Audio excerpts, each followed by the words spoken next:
Hello, I'm Braddock Supervisor John Cook. Thank you for watching my news program, Braddock Neighborhood News, which takes an in-depth look at the local topics most important to you and our community. We usually don't think twice about the lights coming on when we flip on the light switch, but during a weather emergency, they might not. Under heavy snow, rain, lightning, or other weather emergency, having an emergency plan and knowing exactly how to respond will keep you and your family as safe as possible.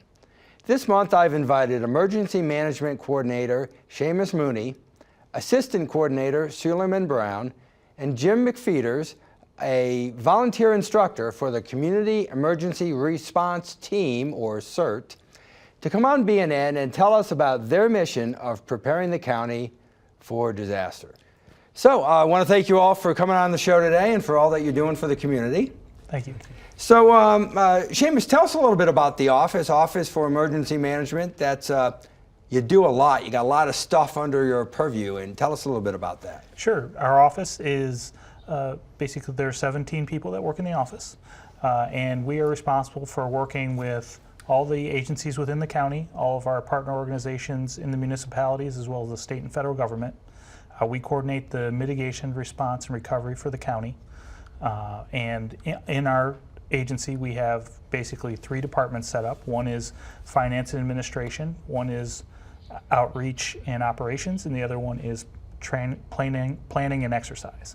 And those groups have areas that they focus on, and they work with all the agencies to help improve the preparedness of Fairfax County. You know, it's interesting, when we think of emergencies, and it's such a broad term, sometimes being next to Washington, we focus on everything from terrorism to war threats.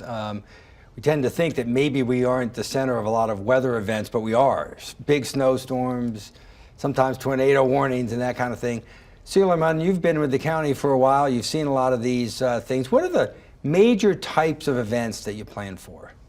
Typically in Fairfax County, our events are weather related, whether it's snow or flooding or wind. So we like to ask our residents to make sure, one, that they sign up for our Fairfax Alerts, which is our notification system, so they can get information pre-event. But hurricanes bring lots of wind and potential flooding, and those are 2 pretty dangerous events. So we want to pass out a lot of information to our residents pre-event. We want them to develop a kit. We want them to make a plan and to stay notified during major events. And you work a lot with our citizens, which is great. People sometimes don't realize we've really got a partnership here in the county between the county government and our citizens. Jim, you're involved from the citizen angle a lot with our CERT programs and other things. Tell us a little bit about the importance of citizen involvement in our emergency planning. One of the real highlights of living and working in Fairfax County is not only the resources that we have, a tremendous uniform public services and the organization that these gentlemen staff, but also the residents themselves. We have a very well-educated, very active, very capable residency. And so when we call for volunteers and we get them, I find that one of the real joys of working as a volunteer is the people I get to work with, other volunteers. FEMA has gone and developed a program, several programs. Citizen Corps Council is an umbrella organization that has set up where they work for the coordination and cooperation among volunteers and police service, fire, CERT, Neighborhood Watch, and Medical Reserve Corps, just examples of the kinds of activities that residents are able to volunteer for. And they can get into that through Fairfax Nova Alert and sign up for those programs, find out more about them, and actually volunteer through them. You know, you make a great point. We on the board, we work regionally, of course, with our neighborhood jurisdictions, and we're very proud of Fairfax County, and we're always getting complimented on the county, and as much as we'd like to say, yeah, of course, we run everything, but I think most of us on the board always make the point that it's the people in our county who work with our county staff that really form a partnership that is the envy of everyone. And we have a great population that lends so much support, whether it's emergency management that you're talking about, or in our schools, our recreational leagues and everything else. And that's important. And it's important here in emergency management. Seamus, talk a little bit about when we hear these terminologies sometimes, and we'll hear, okay, there's going to be a state of emergency or something, or a watch or a warning and an advisory, and all these terms get thrown around. And let's just tell people a little bit about that. So what is a watch, a warning, an advisory, and a state of emergency? Sure. So a watch, warning, and advisory is issued by the National Weather Service. An advisory means that the conditions are going to be favorable. It's usually looking out 24 to 48 hours ahead of time. So they'll say, we're going to have a winter storm advisory starting on 2 days from now or whatever. A watch means that the conditions are favorable, and it's usually a much shorter window, so it's usually 12 hours away. And then a warning means those conditions are happening now. So if they issue a winter storm warning, that means that those conditions are actually happening right now. There's an impact to the community, and people need to be aware of those hazards. It's the same with a tornado, right? When a tornado warning actually means there's a tornado. Yes, that means a tornado has been sighted, and everyone should seek shelter. Right.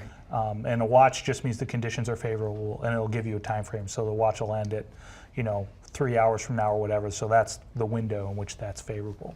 And then state of emergency, which is kind of a technical government term that has some importance to those of us providing services. Yeah, so state of emergency can be issued both at the county level, at the state level, at the federal level, but a state of emergency at the county level basically gives us the authority to do some things that outside of the normal government structure. So it extends our purchasing power.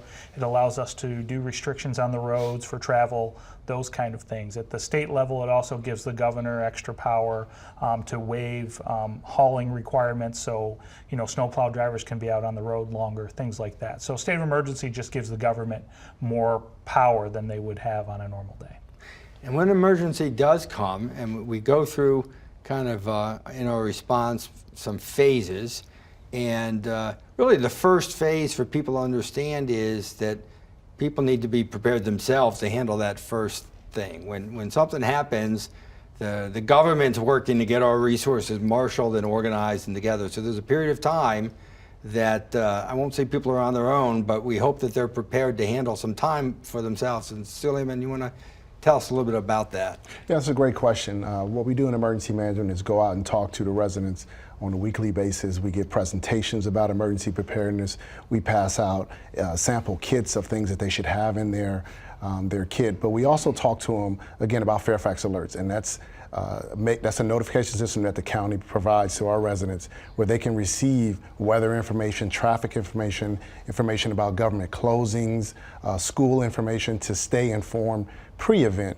During event, again, you want to continue to get that information. You want to make sure that you're accessing your kit, using the stuff that may come in the kits. If we have a situation where power's out, you want to make sure that you inform the power companies.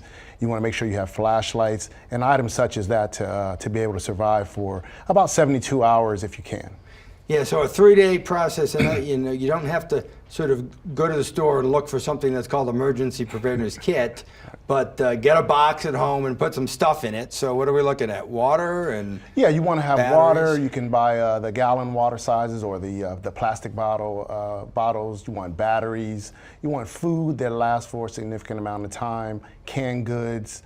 You want to make sure you take care of your pets. You want to have medication available to you, dry clothing.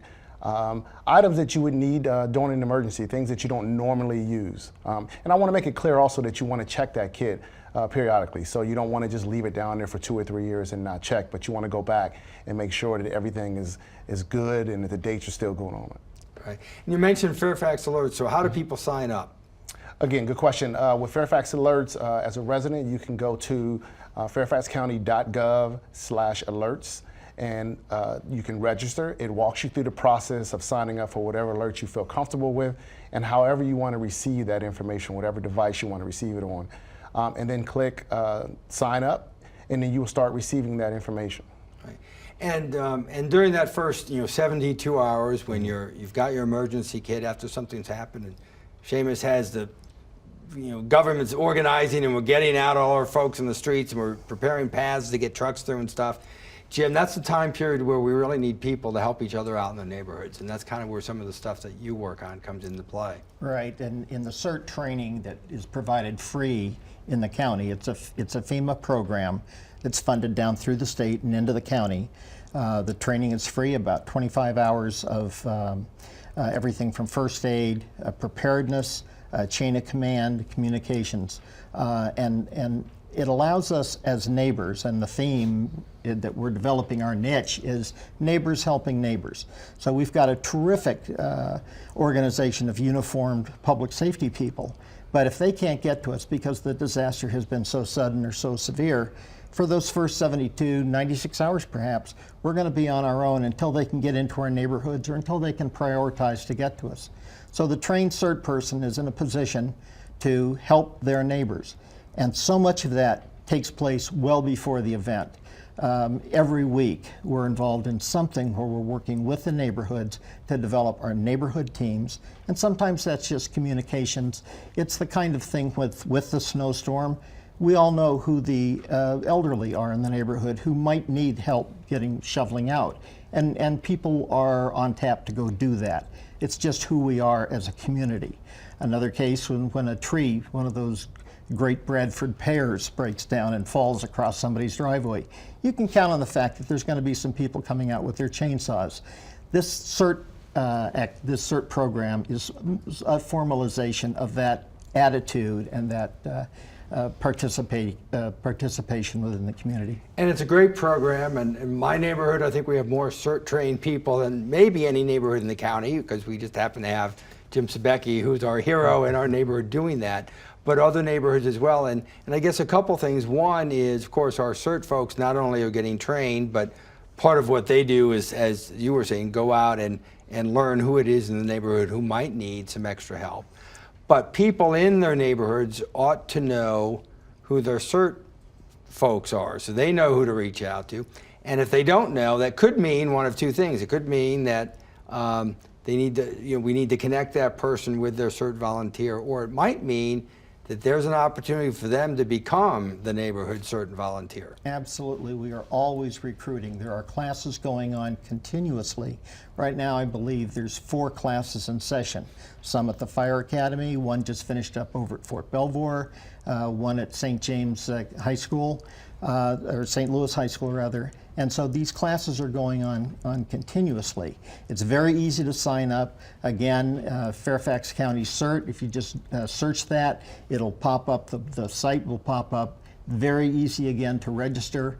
And then we'll fit in your schedule. You know, you'll have a choice of how to schedule your time. Right, and for people, CERT, C-E-R-T. Yes. And an important part of, and really, you know, our neighborhood leaders, if you're on your civic or homeowners association board, or you're a volunteer in your community, you should be knowledgeable about CERT. And even if you're not the CERT person, make sure that your neighborhood has CERT volunteers and is connecting them into whatever communications network your community has.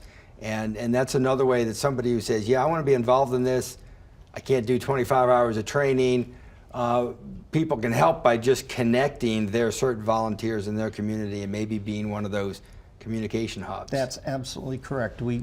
Because in your neighborhoods, we have registered nurses who live in our neighborhoods. We have doctors that live in our neighborhoods. We have people who are in emergency response one way or another. Fairfax County, it's logical to assume that we have all kinds of DHS-related people living down the street.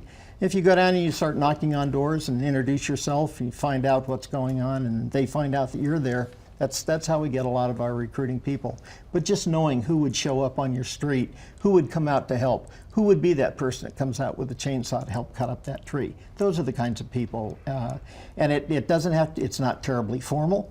It can be, every neighborhood designs its own type of program within the guidelines of, you know, standards of first aid and the rest of that. But what is that community's individual need and individual interests, and then they design it from there. And Seamus, during that first 72-hour period when people are, I don't like to say on their own because they're really not on their own, but we're focusing on neighborhood preparedness. the folks that you work with are going to be very, very active. Talk a little bit about what the government's doing during those first 72 hours. Sure. So the first thing we're doing is we're trying to get our arms around what part of the county has been impacted. So what do we have damage? Where's that damage? Where do we need to focus our resources? Obviously, we still have calls for 911, public safety related issues that we're dealing with. And then we're trying to figure out a way to get the county back to normal as fast as possible. So a lot of that deals with response and outlining where are we going to focus our resources, how are we going to best move about the county to get done what we need to, coordinating with power companies to make sure they can get in to do what they need to do. Same thing, with other utilities. So we start with laying out a plan, and then, every 12 hours we assess that plan and we adjust it based on current conditions and need. What Jim was talking about with the communities, the more an individual can be prepared, the more they can be engaged with helping their neighbors, hopefully the less burden on the 911 system. So we can focus on the life safety issues and trying to get the county back to normal as fast as possible. All right. So let's talk about some of the specifics. We have this 72-hour period. We've got some CERT folks ready. The government's getting organized and getting out, learning what's going on. Many times what we're dealing with is a power outage, whether it's from snow, whether it's from a hurricane or something like that. What should people do? The lights go out. Do you just say, oh, the lights are out? Or what's the advice? Yeah, so if people lose power at their house, we encourage them to call their power provider, whether that be Dominion or Novak. Call them, let them know you're out of power. The next thing they want to do, obviously, is get some sort of light. We prefer you would not use candles because of the fire hazard, but if you're going to use one, never leave it unattended. Use an LED lantern or a flashlight, and hopefully your electronic devices are charged, and just be prepared to be without power for a while. But you do want to report it. Please don't call 911 to say, hey, I'm out of power, unless you have a need because of medical need or medical equipment that has to have power. Then obviously you call 911. But if just to say, hey, I'm out of power, please don't call 911. All right. And then once you sort of got yourself secured and your family secured, if you have a neighbor that is older or on medication or might have a need of getting around, might need some help, go next door, knock on the door, and Suleiman, what should we be kind of trying to do? We're thinking about everything from hypothermia to medication to refrigeration of medication. Yeah, absolutely. Again, that kind of it goes towards the pre-event. What you want to do is make sure you have blankets, fans in case it's a hot day outside and your air conditioning goes out. And we want to check on our neighbors. Elderly neighbors. Young neighbors, you want to go and knock on the door to make sure they have everything they need. They may be short on water. You may be able to assist them with that. Again, having that kit ready pre-event is what we are really asking our residents to do. But we want to be excellent neighbors and watch out for people who live down the street from us and next door to us. How do we, I'll sort of throw this out to all of you, communication. When there's a power outage, that's hard. Obviously, hopefully, you've got your phones juiced up at least a little bit. But how do we communicate when our social media starts to go down without power? So one of the first things we encourage people to do as part of their planning is to identify an out-of-area contact. So someone who lives a little ways away that everyone in the family can reach out to. If something hits this area, it may be easier to call somebody out of the area because you're only taking up one phone switch instead of me trying to call your house, which is 2 phone switches. So set an out-of-area contact. Also think about texting because if it doesn't go right away, it'll try and go until it gets sent. So even the quick I'm okay, you're okay text messaging. Facebook has a way now that you can basically update your status so people know you're okay. You can also do some of that through Twitter, just direct to people in your family. So there's a lot of ways that you can just stay connected. The biggest thing people want to know is, are you safe? Is everything good? There's a lot of ways you can get that out without impacting a lot on the data network. And I think in all that, that's one of the real key things in terms of pre-planning. That's best done well in advance of the event. For example, just recently, here in the fall, we're already planning on our winter events that would might come up. And our last big snowstorm, we spent a good portion of that working with walkie-talkies with each other within the neighborhood. A very short range, I'll say. But you don't have to go outside in the middle of the night, in the middle of the wind and the snow, to find out that your neighbor is doing okay, particularly those neighbors who are older and might need help, and you want to kind of check in on them, as you would a parent living in the home during the night. You can check on them very easily. Those are good points. You know, the out-of-area person, especially if we do, because we are in the Washington area, if we have something, terrorist event or something unique to us, that's the best way to have some sort of focal point for where's your family going to go if people get dispersed and that kind of thing. But just to have that communication ready, very critical. In addition, you want to have a communications plan. So if you get in a situation where your power's out and you can't communicate with people, you want the families to know that they can have a rendezvous point. You know, where the kids know to go, you know, to Aunt Jane's house, or the parents coming home from work, just to rendezvous at the same place. So that's part of your communications plan if cell phones go down or telephones go down. You know, you bring up an interesting point. It's one thing if a weather event happens in the middle of the night and everybody's home, you're at least there. But if something happens during the day, there's a chance that one or both parents are at work, kids might be at school, you might not be able to get home, and so you have to have a prearranged plan of either where you're going to meet up or how you're going to communicate, and especially tell your kids, because they're not going to necessarily be as, you know, creative or know how to get around. Right. Once again, blowing our county's horn, the county is very consistent in its three-pronged approach to citizens being ready. Have a plan, what you're going to do, make a kit, have your stuff ready, and then stay informed. And you stay informed through Fairfax alerts. And just following those three things over and over again keeps us out of trouble. Right, and so I hope people are hearing and getting that message, because that really is important. And to remember that these emergencies do happen with some regularity. And we think of the last several years, between the snowstorms, the derecho, hurricanes, the other things, this is not sort of, well, gee, maybe something will happen, but it's going to happen, right? We are going to have significant emergencies on a somewhat regular basis. And so this is not planning in the abstract. This is planning for something that will happen. I think a lot of people can look at it and look at events and just think about how it's going to impact them. You know, when you think of a hurricane, if you live on the coast, you know you're going to get flooding from storm surge, and you're going to get high winds. Well, here in Fairfax County, we're going to get flooding from rain, and we're going to get high winds. So how could those things impact your day, impact your home, impact your family? And then make a plan and make sure your family's aware of what you would do to respond to that. Seamus, I appreciate you bringing up the weather and the storms. There's a few points that I know I've read conflicting things kind of out there on, and that is how people should handle roadways that are covered with water, and what to do when lightning is striking. If you're in your car, do you stay in? Do you get out? What do you do? But the rushing water across the road, that's important. Yeah, so don't ever drive through standing water or flowing water across the roadway. If you're driving along the road and you see it flooded, turn around.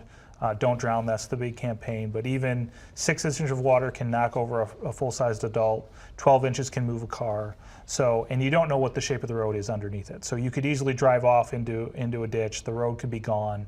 So just turn around. With lightning, the safest thing if you're outside is to seek shelter. So first you want to look for a structure.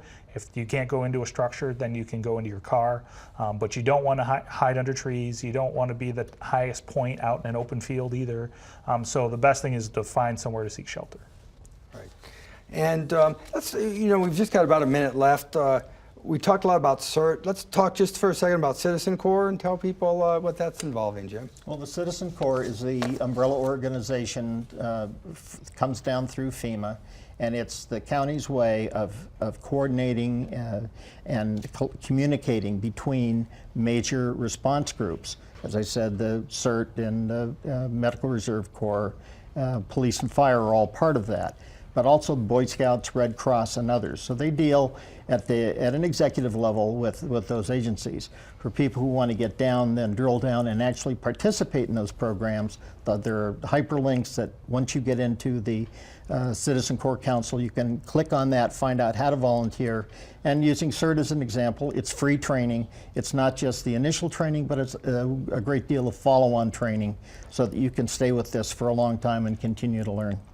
There's so much more we can talk about, but we're out of time. I want to thank Seamus Suleiman and Jim for joining me today and for the work they do in making our county a much safer place. I hope you have enjoyed this segment of Braddock Neighborhood News. Thank you for watching. If you have any questions, comments, or other needs, please contact my office at 703-425-9300 or email braddock@fairfaxcounty.gov.